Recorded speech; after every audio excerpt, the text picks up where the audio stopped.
Depth of field అన్నది ఫ్రేమ్లోని ముఖ్యమైన అంశానికి ప్రాముఖ్యతను అందించడానికి దోహదపడుతుంది.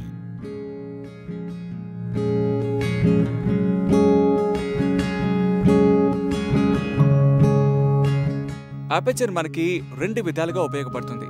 మొదటిది లెన్స్లోకి వచ్చే లైట్ ని కంట్రోల్ చేయడానికి అది మనకు ఉపయోగపడుతుంది. రెండవది ఇమేజ్ లో డెప్త్ ఆఫ్ ఫీల్డ్ ని క్రియేట్ చేయడానికి అది ఉపయోగపడుతుంది.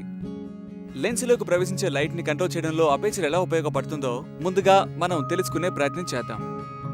అపెచర్ ని ఎఫ్ స్టాప్స్ లో కొలుస్తారు.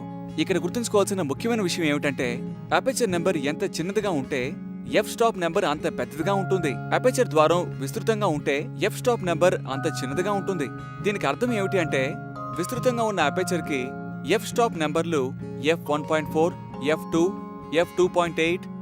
అపెచర్ ద్వారం చిన్నదిగా ఉన్నప్పుడు దాని ఎఫ్ స్టాప్ నెంబర్ పెద్దదిగా ఉంటుంది, అంటే f11, f16, f22. మనం ఓ ఫ్రేమ్ ని షూట్ చేసేటప్పుడు ద్వారాన్ని తెరిచి అపెచర్ ని మార్చొచ్చు లేదా మూసేయచ్చు. తద్వారా లెన్స్లోకి ప్రవేశించే లైట్ ని మనం కంట్రోల్ చేస్తామన్నమాట. ఇప్పుడు ఉదాహరణకి మనం అపెచర్ ని f5.6 నుంచి f4 కి మారిస్తే మనం అపెచర్ ద్వారాన్ని పెద్ద చేసినందువల్ల ఎక్కువ లైట్ లెన్స్లోకి ప్రవేశిస్తుంది. అదే విధంగా మనం అపెచర్ ని f5.6 నుంచి f8 కి మారిస్తే ద్వారాన్ని మనం చిన్నది చేశాం కాబట్టి లెన్స్లోకి తక్కువ లైటే ప్రవేశిస్తుంది.